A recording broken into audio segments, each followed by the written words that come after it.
Bonjour à tous. Un vase brisé a-t-il de la valeur? Pouvons-nous raconter l'histoire de ce vase brisé? Certains diront non et d'autres diront oui. Mais oui, pourquoi et non pourquoi? Essayons de raconter plutôt l'histoire de ce vase. Alors l'histoire commence par ce que je vois. C'est un vase brisé. Pour savoir d'où il vient, il nous faut rassembler les morceaux. Une fois que j'aurai rassemblé les morceaux entre eux, après avoir essayé de les recoller, je pourrai trouver sous ce vase des informations du type d'où il vient, son histoire, il a été façonné par quelqu'un ou par quelque chose, et vendu à telle ou telle personne, puis offert à une autre. Quel est son rôle dans la maison? Sa fonction? On pourrait dire accueillir des fleurs, décorer, et il recevait de nombreux sourires, ce vase, mais aussi des visages tristes et accablés, car il était positionné à l'entrée de la maison. Lorsque les gens le voyaient, ils étaient émerveillés devant le bouquet de fleurs qui l'ornait. Il servait à quelque chose, ce vase, avant qu'il soit brisé. Après l'avoir reconstitué, ce vase brisé a-t-il de la valeur à mes yeux? Ne peut-il pas représenter une des situations que j'ai rencontrées ici ou là, ou que je suis en train de vivre, tout simplement? On pourrait même se demander pourquoi ce vase est brisé. Nous menons l'enquête. Premièrement, nous pouvons nous poser la question, qui est la cause de ce vase brisé? Il nous faut un coupable, exactement comme face à une situation de deuil, un tragique accident, une dispute, un conflit. Est-ce que cela suffit pour résoudre la question? Est-ce que cela suffit à apaiser ma peine? Et lorsque j'ai trouvé l'auteur de ce fracas, comment obtenir réparation du préjudice? Suis-je prêt à pardonner ou à être pardonné? Je vous propose de laisser la Bible répondre à ces questions. La Bible dit « Ta parole est une lampe à mes pieds et une lumière sur mon sentier. » Alors laissons-la nous éclairer. Nous pouvons lire dans 2 Corinthiens 2, versets 5 à 11. « Si quelqu'un a causé la tristesse, ce n'est pas à moi, c'est plutôt à vous tous qu'il en a causé. Mais il ne faut pas exagérer l'affaire. Pour cet homme ou cette femme-là, les reproches de la communauté suffisent. C'est pourquoi maintenant, vous devez plutôt lui pardonner et l'encourager. Sinon, une tristesse trop grande risque de le décourager complètement. Alors, je vous le demande, montrez-lui que vous l'aimez. En effet, voici pourquoi je vous ai écrit. Je voulais voir si vous étiez prêts à obéir en toutes choses. Quand vous pardonnez à quelqu'un, moi aussi je lui pardonne. Quand je pardonne, si toutefois j'ai quelque chose à pardonner, je pardonne à cause de vous, en présence du Christ. De cette façon, Satan ne vous trompe pas. Oui, nous connaissons bien ses intentions. Le vase brisé peut-il être restauré?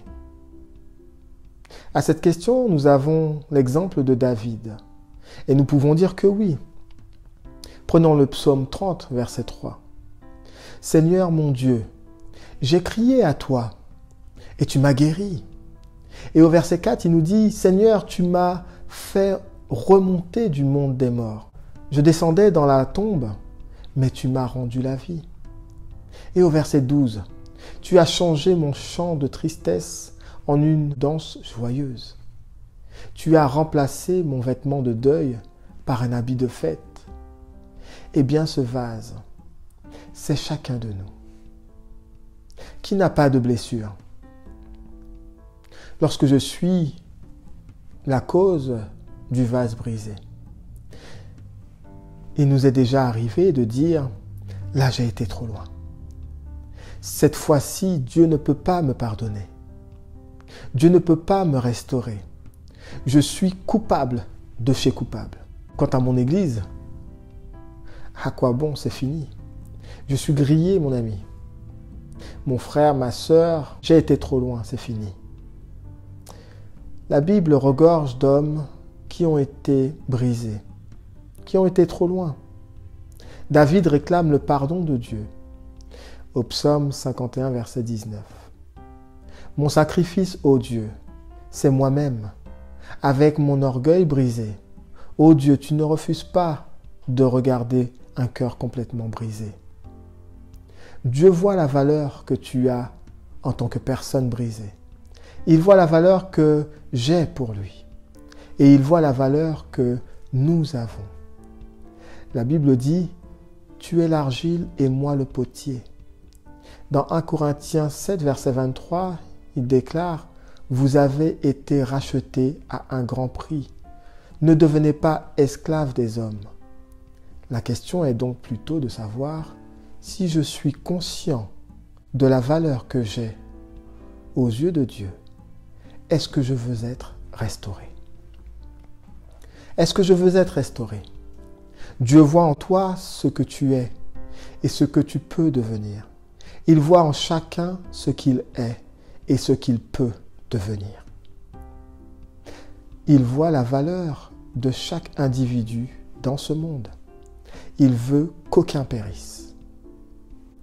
Les morceaux rassemblés, c'est ce que nous sommes aujourd'hui, chacun assis l'un à côté de l'autre, pour reconstruire ensemble, pour aller plus loin ensemble, pour servir de témoignage ensemble. La valeur de l'un n'enlève pas la valeur de l'autre aux yeux de Dieu. Dieu est un ami qui nous révèle la valeur que nous avons à ses yeux.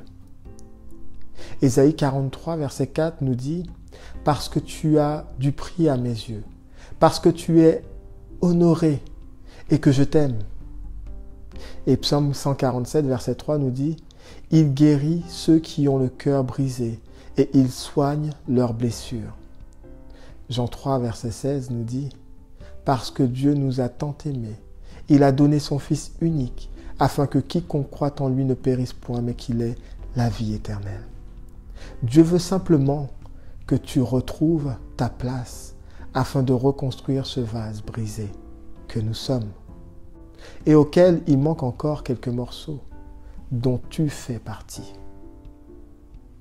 Car tu es d'une grande valeur. Maintenant que je suis au clair avec l'histoire de ce vase, la question que je peux me poser est la suivante. Est-ce que je veux renouer avec la famille? Veux-tu renouer avec les autres? Je laisse cette question résonner en toi.